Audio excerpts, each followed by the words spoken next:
Hi, everyone. I'm Blaine Birch, and welcome to the Turning Point Podcast, stories and strategies from the world of business.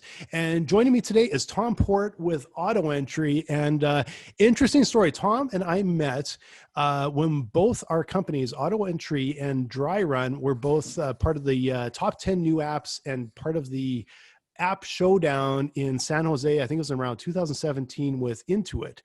And so I still remember the first time we met. We were at one of the opening reception, and I met you and Brendan at basically by the bar. Absolutely. And look, actually, we've been known to do that now and again.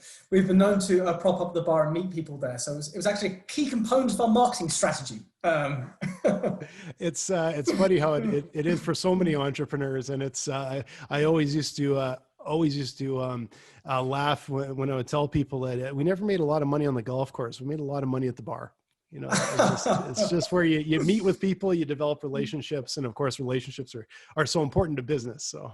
Yeah, absolutely. And funny story about that. When we met the year before that at QuickBooks Connect, I actually met my lovely wife. So like the bars at QuickBooks Connect and the bars, they definitely have a few stories to tell. So she can attest to that. You know? That's a fundamental place. The bars in San Jose. I'm still hoping Intuit are going to pay for the wedding. I'm still hoping, but we get connected like really seriously. You know? Yeah, that's well. You just send them a letter, say you guys you can sponsor a wedding, and off you go.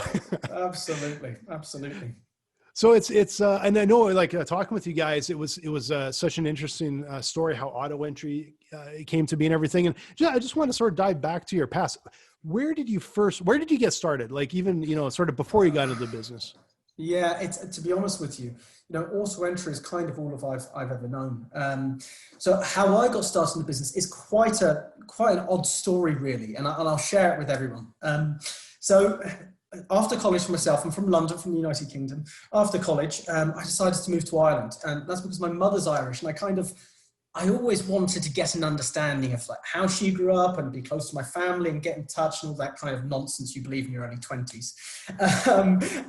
So I moved over to Dublin, and I moved into an apartment. And to say this apartment was a bit rubbish is being nice to rubbish apartments. Yeah, it was truly terrible. And I was like, okay, need to get a job, need to get established. So moved into this apartment, and I moved in with an accountant.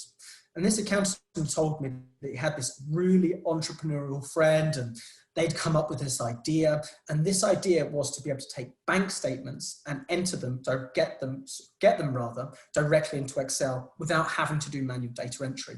So I was like, oh, all right. I was always kind of entrepreneurial myself. I paper rounds as a kid, washed cars, all that kind of stuff. So I was like, oh, that sounds like a pretty cool idea. Anyway, I was like, thought nothing more of it. And I started working in a gym. For me, my passion really is fitness. And, I've been into fitness my entire life. And one day I came home, and there was this gentleman sitting on my kitchen table. And he was sort of furiously tapping away at a keyboard.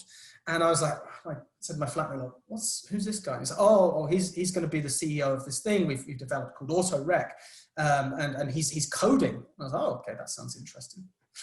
Anyway, this fella kept coming back to my apartment. And one day I was walking in from work, and I was beat down. I'd been working 14-day shifts at the gym and all that kind of nonsense there. He said to me, it's Tom, isn't it?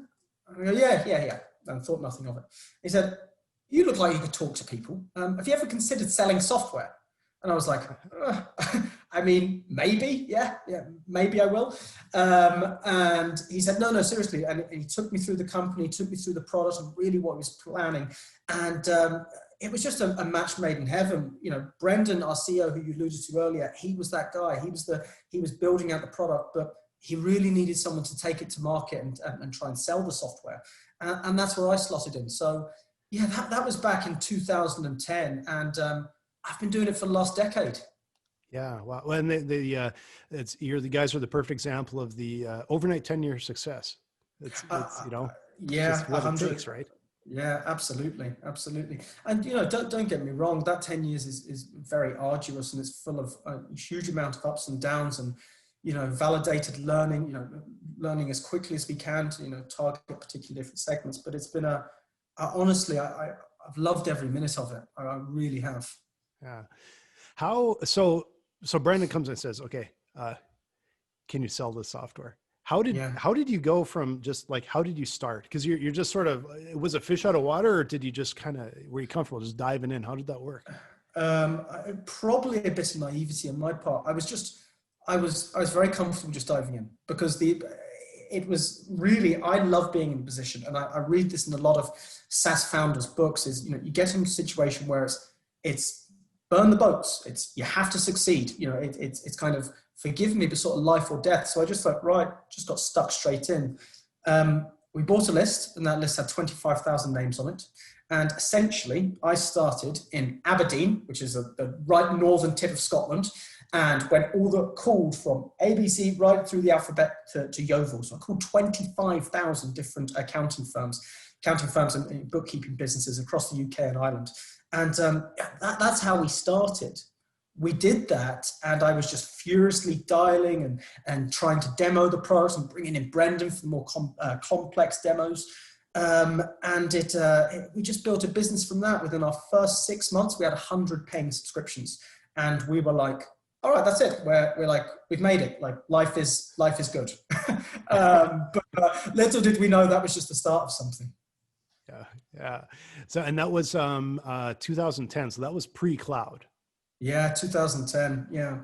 And like to say that I suppose our product was held together by sticky tape is kind to, as I said, to sticky tape, because really, our product was very immature. It was really, really at the basic level. It was like we took an off-the-shelf OCR program and programmed it to be able to extract data from bank statements and then put that into an Excel macro. So it was all desktop, really basic. But what we learned very quickly, and I think this is one of the most important things, is that we had product market fit, or at least we had a level of product market fit, because we could see that, like, doing the demos, circa 50% of them were closing to a paying customer.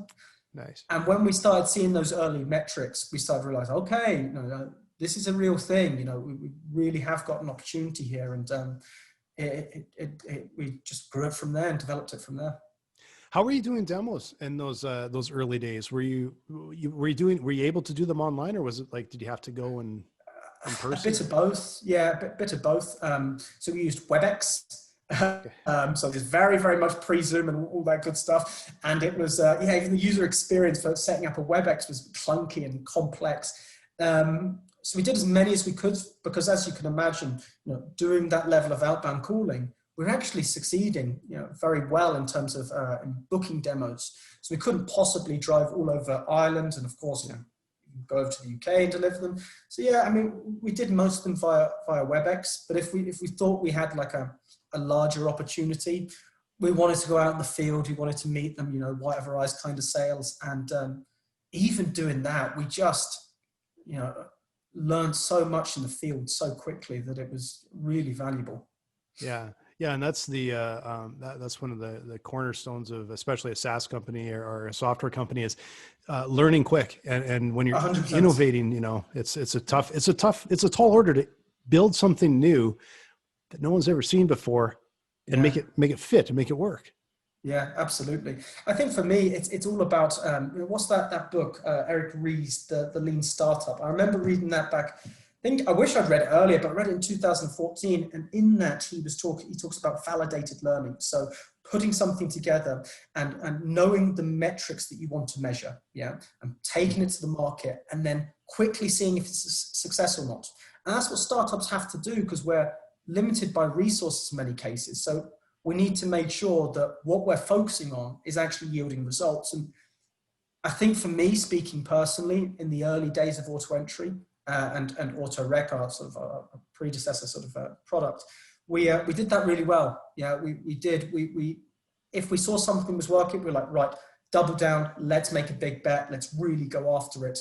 And if we saw something that frankly wasn't really working, we just pulled away from it and did it at quite a quick pace. And that strategy didn't really see us wrong.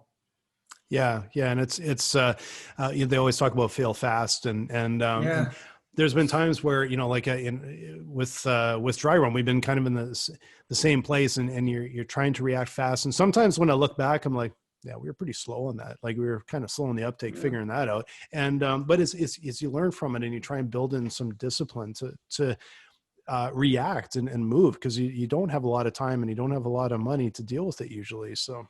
Yeah, you're right. Yeah, I mean, you have to move fast. It's imperative. I mean, all startups have the conversations about runway, and startups, I shouldn't say all, but look, the vast majority do. Funding's a consistent issue, and as you said at the beginning, you're building something new. You know, all startups really are an experiment with uncertainties. That's all it is. You're just playing with so many uncertainties that it's exhilarating in many cases. It gives me lifeblood. I love the thrill of it. But at the same time, you know, you have to make sure that what you're doing is fundamentally going to improve your business. Yeah. And I know I have a feeling when I started in business, of course, I had long brown hair and a short brown beard, and it's gradually gone, you know, down and got more gray. And I think COVID has really stretched it out, because it's I can't wait to see you next time. Yeah, it's gonna be. Yeah, I'll maybe trim it before that, but hopefully we'll be in person at sometime soon here. So you're you know, those early days, so you're talking about AutoRec, I think was the name, desktop software. How did that, like, when did you start to head into the cloud sort of arena? Because that was where, when I met you, that's when you guys were, you know, obviously had a cloud product at that point. Mm-hmm. Mm-hmm. Yeah.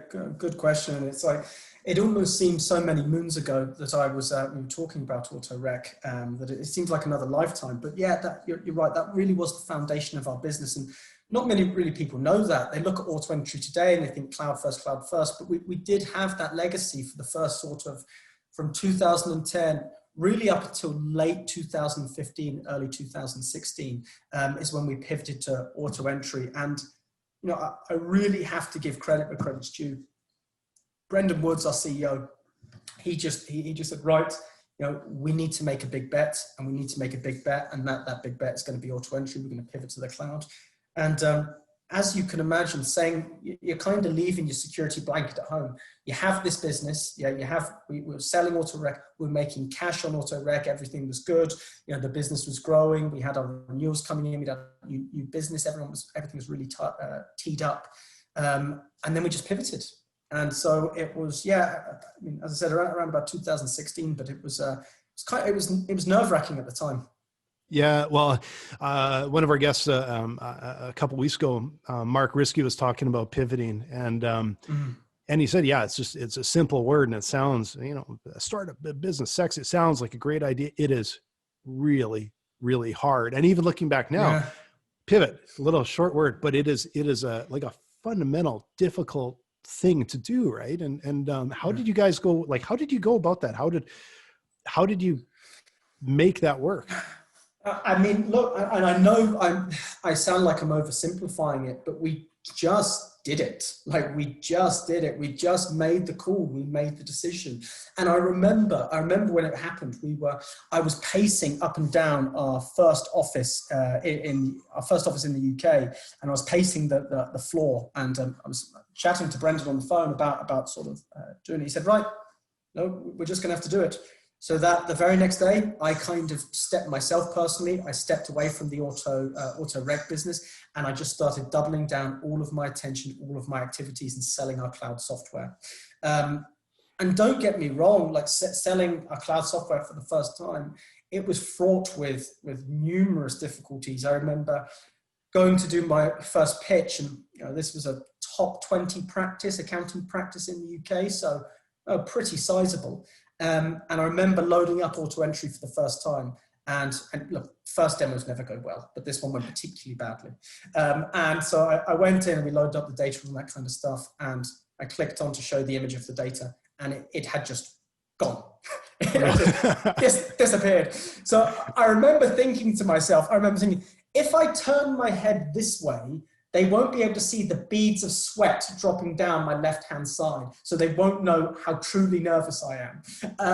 I got into the car afterwards, the pitch, and I phoned our CTO, and a few expletives certainly left my mouth, but it was really, really interesting. But also, great fun as well. We've all had those ones where they just go sideways, and you learn from them, and it's funny. Like I realize how many times I've sort of been stung with like simple things that I was attaching something to an email the other day, and I realized that every time I do attachment, file's totally done. I open it back up and I read the entire thing in the email, and I always go and make a change, re-export it, no matter what it is. I end up, and I always find something, and it's just, you get that little bit of a burn, and you learn from it, and you're like, it's not worth the resulting headache. So you went from AutoRec to AutoEntry. Now I know you're talking about, you're taking, was it bank files, getting them into Excel. AutoEntry is fundamentally different. So that's not just like a cloud version of AutoRec. Like, that's a very different product. How did you head in that direction? It is. And again, something I think we did, I think we did really well, is that we were absolutely obsessed about listening to the market. And I know we were having a bit of a joke earlier about, sort of propping up the bar at conferences, but it's really what we did and for good reason. In terms of going to events and listening really to what the market was saying through any way we could, we were always the first in, we were always the last out, and we always were absolutely obsessed about hearing what our customers were saying. And anyway, we had this particular customer who was kind of he was one of our key accounts in the early days, really ahead of his time in terms of tech, and just totally got it, just could see where the accounting industry was going. Anyway, he had this old legacy software that claimed to be able to capture bills, invoices, receipts, all the kind of data that AutoEntry captures. And he showed it to us. And just fundamentally, it wasn't very good. It would capture it, but it wouldn't be accurate, and it would just be a little bit all over the place. And he said that you process the bank statements you capture, you process them really, really well. That's fantastic. But really, in terms of volume of data, I have 10 times that in purchase invoices, bills, receipts from my clients. That's where you really need to be capturing. That's where the volume is. We took that information away, and we sat on it for a while, and we went backwards and forwards from a product perspective. Did we just capture it and not offer the validation of the data? Did we offer the validation data? A lot of conversations backwards and forwards. Anyway, we came to a conclusion that from the strategy perspective of our company, we needed to open up the array of documents that we processed. So we started processing bills, we started processing bank statements, sales invoices, really everything, because the overall guiding star of our sort of strategy of our company is that we wanted to be, it's cliche, but it's true, the Swiss Army knife of data capture. So anything that an accountant gets from their clients, we want to be able to capture that data, code that data, and send it directly into the accounting platform. So yeah, I mean, it was just about listening to the customer, and coupling that listening to the customer with making that bold bet, and we did, and it really paid off. That was the kind of inflection point for AutoEntry. Yeah, and it's of course I'm not a CPA, but we sell to CPAs. But as an entrepreneur, as a business owner, I know how fundamentally different it is for me. Like, and I'm going to give you guys a plug now, because like I was, when I started business, gray beard here, but I started a business, my first business probably all the way through were like the shoebox garbage bag full of paper that you dump off of the accountants, and they would try and do your bookkeeping, and you'd find in, 3 or 4 months into the new fiscal year, how last year went. Yeah. And it was you never had anything to even go on. Like, we never even really knew. We knew what our invoices, like who owed us money. That was about it at that time. And now, and I don't know where anything was. Like, paper invoices. They were, I don't know how many we lost over the years. So now to be able to just like, the invoice comes in email and it's forwarded to AutoEntry, because I'm going to give a plug here, guys, because I use AutoEntry. It's fantastic software and it's beautiful. And to send all that stuff in, and then like the odd time I get a paper receipt, because now you don't get very many. So if I had a paper receipt, I'm losing it.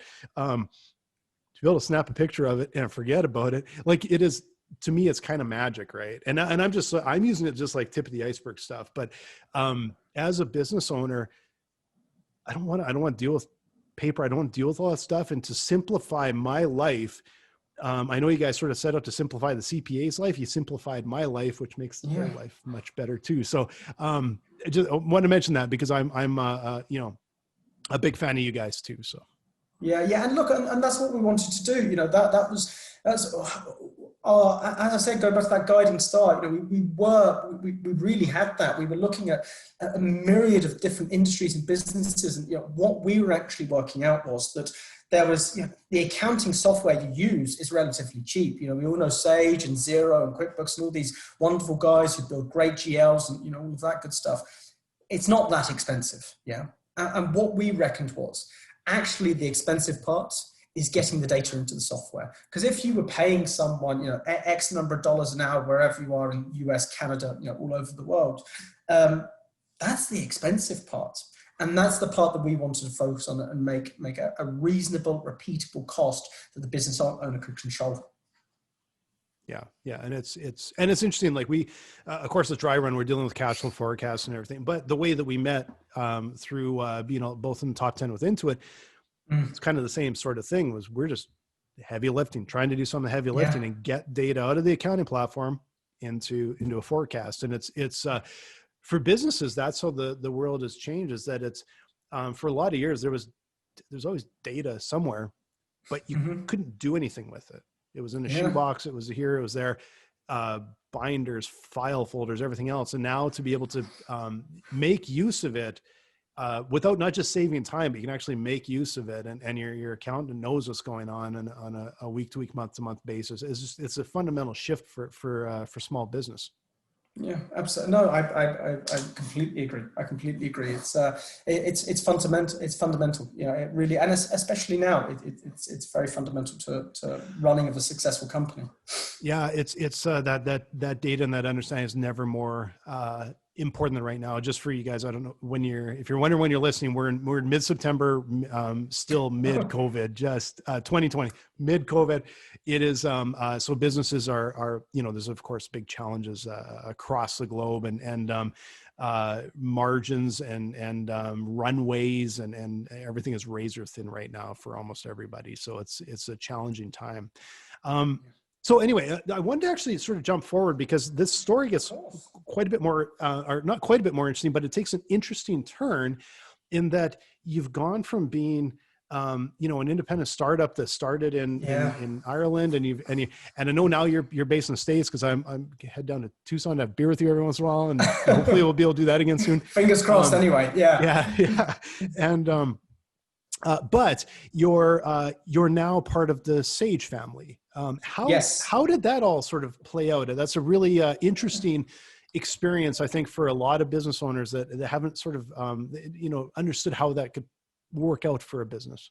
Yeah, sure. So I suppose just to going through the entire timeline, because there's lots of cool stuff that happened in AutoEntry. So with AutoEntry launched that sort of 2016. 2017, that's really when we saw rocket ship growth, that sort of that elusive hockey stick that everyone talks about, and we grew the business so rapidly. It was 23% month-on-month growth for a total of 14 months, and so the product, when we achieved that product market fit with the accountants and with the small businesses, we really did take off. But to your point, going into about the Sage acquisition, we're now part of the Sage family. We're delighted to be part of the Sage family. There's some really some cool stuff from a technical perspective, from a product perspective, going to be coming out. But how that really came about was it was done in stages. although we're an Irish business, the majority of our customers, as you can imagine, in the UK, which is Sage is a British business, a British software company. So we were, just as you can imagine, acquiring hundreds of Sage customers every single month. They were using AutoEntry and they were using Sage. So the natural progression from that is that we began a partnership, if you will, a strategic partnership, if you will. And what we actually saw happen is that strategic partnership started off on a relatively simple level. We were doing some co-webinars, and it just developed and developed and developed, whereby we got to a position with both of ourselves that said, the reality is, if we're going to intertwine ourselves anymore, there's the A word's going to be mentioned, the acquisition word's going to be mentioned. And midway through last year, that conversation came about. And on the 27th of September 2019, we became a Sage company. As you can imagine, going from being an independent startup to being a part of an organization of 16,000 colleagues is radically different. And again, just being transparent, there's pros and there's cons, and but overall, as I mentioned, we're very glad to get acquired by a company like Sage, because they do care about their staff, they do care about their employees, and we've all been treated very well. Yeah, that's terrific. It's I remember running into Brendan in Vegas at Sage Intact. So it was actually a Sage conference. I was trying to remember which one it was. And it was not long after you guys had sold. And it was just some really interesting insight on a sale, because Brendan walked up and he looked exhausted. Like he was just, like, it was like, I'm talking on not a business level. I'm just talking about, he just looked mentally exhausted. And it was just relieved and happy in that, but it just was this exhaustion that I just thought, you know what, it's something that sounds simple, but when you're behind those closed doors as an entrepreneur, it can be just really taxing, overwhelming, juggling a lot of balls. This is what we're seeing right now with businesses during COVID is businesses behind those closed doors they're overworked, and they're carrying so much. It was just something that really struck me, that there's a lot of exhaustion there. Absolutely. I mean, the night before the acquisition, I certainly didn't sleep. None of us slept. I remember getting a call from Brendan at, say, 3:30 my time, saying the deal had been done, and it was. You don't know how to feel. You don't know how to feel, because it's like this thing that has been our lives for 10 years has now become another thing. And there's now people that own it. And it's quite a weird feeling, to be honest with you. But as you can imagine, coupled with that feeling is absolute elation. It is absolute elation that we've been, because most startups don't get there. That's just the cold, hard reality. Most startups don't get there. And to be part of something that go through such an arduous journey and getting to that successful conclusion and on to the next chapter is, I think, something that we're all really proud of. All of the senior management team, all of the people that are really influential. And business is, it's a cliche, but it really is a team sport. It was a feeling of absolute elation.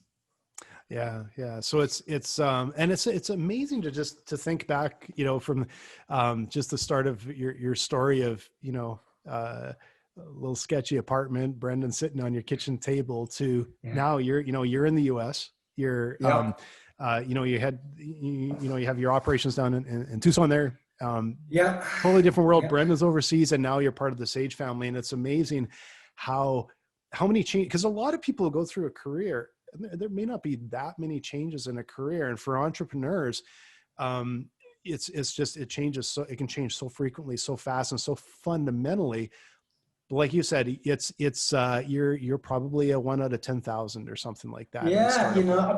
But I think entrepreneurial minded people, we're attracted to that kind of, that chopping and changing, that fast moving pace. For me, if I'm going to stay stationary in a particular position for too long, that makes me feel uncomfortable. I'm actually much more comfortable when I'm consistently being pushed into situations where I'm uncomfortable for very different reasons. But yeah, I mean, seeing that, I was actually only yesterday going through sort of, I had a sentimental moment, and I was going through old photos, and I was looking at pictures of our first offices. And our first offices in the UK, Brendan actually likes to tell this story very often. But when I first started, we didn't have a desk. We didn't have a desk, we didn't have a chair. We had a phone and a laptop.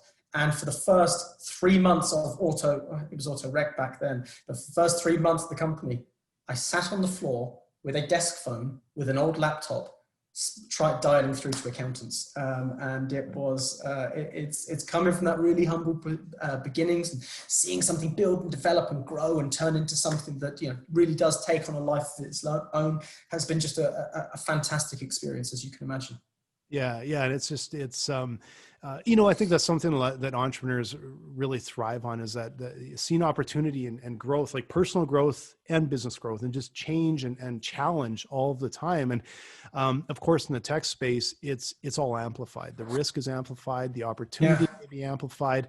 It can be just a really different world, and a really interesting experience. Yeah, I mean, look, how I look at it, risk is the down payment of success. If you're not prepared to take that risk, you're not going to get to that success. And it's for me, what I've understood now from going through the AutoEntry journey is that you really do have to make those big bold bets. You really do. For people that have this spirit within them, have this DNA within them, if they don't make that big bold bet, they just won't be comfortable. They just won't feel themselves. And now, with AutoEntry, AutoEntry has, as I said, become part of the Sage family. What's really good is that they've welcomed that entrepreneurial spirit within inside the corporate. So we have all these corporate resources. We have like we could have never imagined before, but we're still able to sort of push forward with that startup mentality and that making of big bet mentality, which is, it's keeping us all entertained. Yeah, well, that's hopefully without the same stress as before. But it's and that's what it is. That's being an entrepreneur, the risk is unavoidable. And it's I think so often we're unnaturally optimistic. You have to be, because you're taking such big bets and believing in it so much, but you have to be smart, you have to execute, and so it's a real challenge, right? Yeah, and you have to be careful as well. You have to be careful not to kid yourself, because I've seen a lot of people, now sort of, in my personal life, I love still working with startups. I love still, having conversations. So I'm part of a number of different sort of startup networks. I live in California and now in Arizona as well.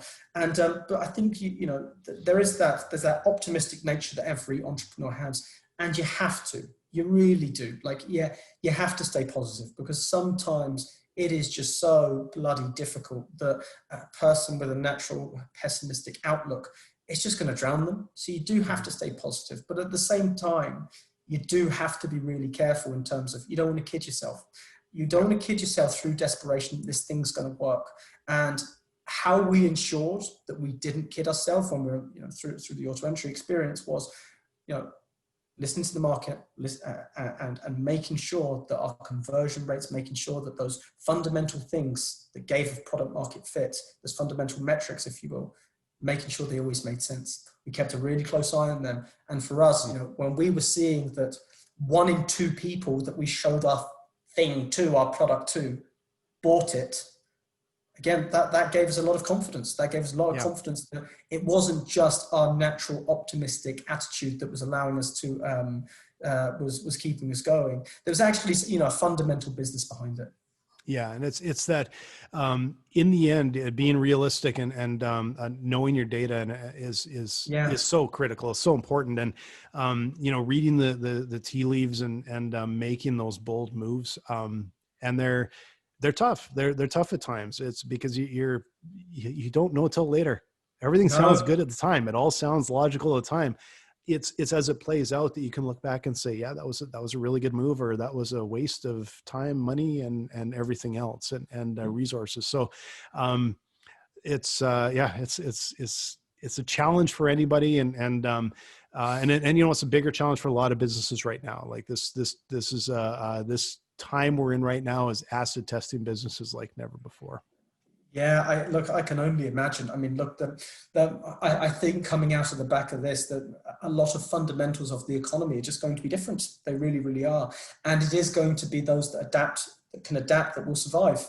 And, and that's something that we learn from being involved in startups, is that you have to remain consistently on your toes. And going back to that pivot word, there's micro pivots. Yeah. There's like big, bold pivots, like what we experienced when we went from desktop to cloud, but there's little pivots as well in terms of your sales strategy, your marketing strategy, whatever you're doing. And I actually think that a lot of businesses, not just necessarily startups, could learn from that as well. Those a local restaurant to me here in Tucson, they're not going to be reopening, but they're still in business. They're becoming, what's that new cloud kitchen or whatever, and it's those kind of pivots coming out the back of this COVID experience that is going to be it's going to allow them to keep flourishing. Yeah, it's acid testing a lot of businesses, driving innovation so quickly like we've never seen. Businesses coming up with just ways to drive revenue that 6 months ago they couldn't even dreamed of, but they're just finding a way through. And we talk with business all the time. I know that we expect there's obviously going to be, there already have been a lot of failures. There's going to be a lot of failures. But the businesses that come out the other side will have an opportunity that will be presented them that'll likely it just wouldn't have been there otherwise. There could be opportunities that are going to fundamentally change and grow some businesses, sort of through the roof. So it's a really strange time, and it's interesting to see really month on month how this goes. Yeah, absolutely. And I imagine, with you guys being so close to sort of, from focusing on cash flow, you must have some I would imagine customers are flocking to you now, because that is so fundamental right now to be understanding the real metrics that drive their business. I'd imagine you guys are getting a ton of that through right now. We are, because it's very topical. We are because we can help a lot of businesses. We're also on the front lines of businesses a lot of times that are sort of struggling the most. So it's volatile. It's this massive volatility. It's a massive amount of opportunity and a massive amount of quick sort of changes of how do we help? How do we react? How do we deal with this?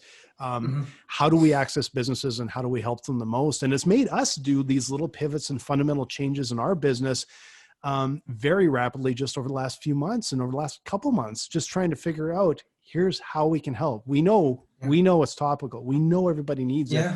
How do we access them? How do we help? And it's forced us to do rapid changes for the better. So it's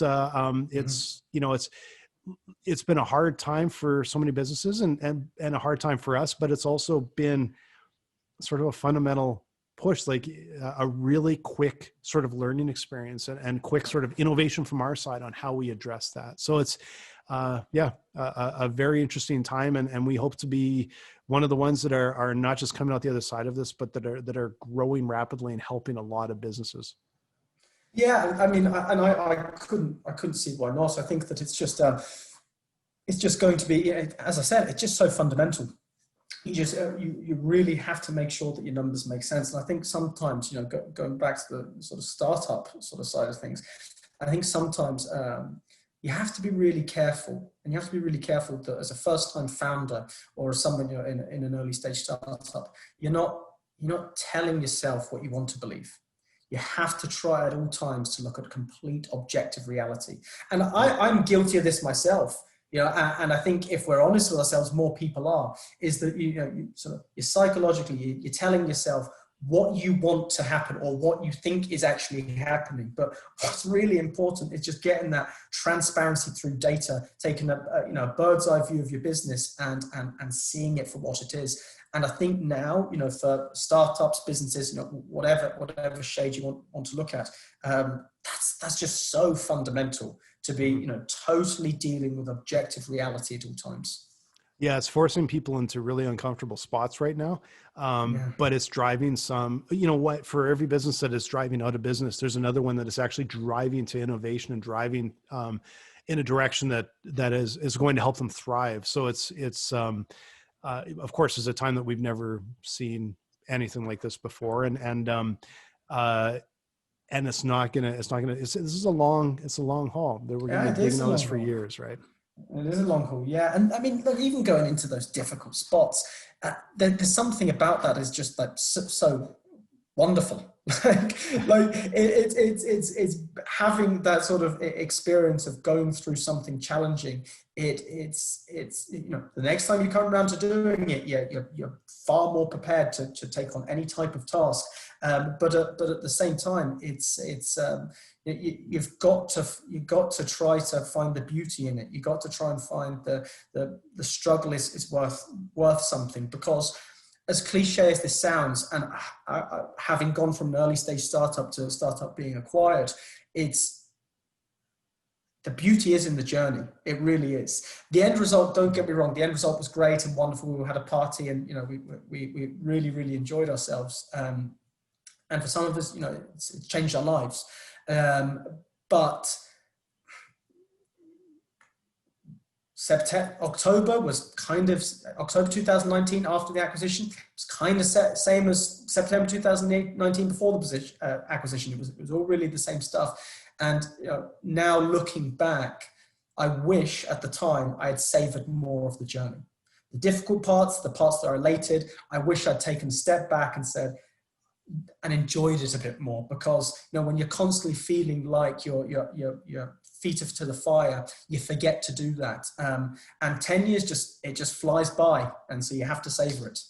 Yeah, it's good advice, because I know what you're know what it's like. Your feet's in the fire. You're running all the time. You're sprinting, and it's something that I know I've been guilty of. Like you get over that hill, and instead of just stopping and sort of enjoying the view here, I'm already climbing up the next. Like you're already going, go. And that's a bit of that entrepreneur DNA sometimes, to just drive and drive forward. And it's sometimes hard to stop and smell the roses a little bit. So yeah, and you know what, you have to, I remember, you know, after the acquisition, flying back, and it was in Dublin, we all had a glass of champagne. It was just wonderful feeling.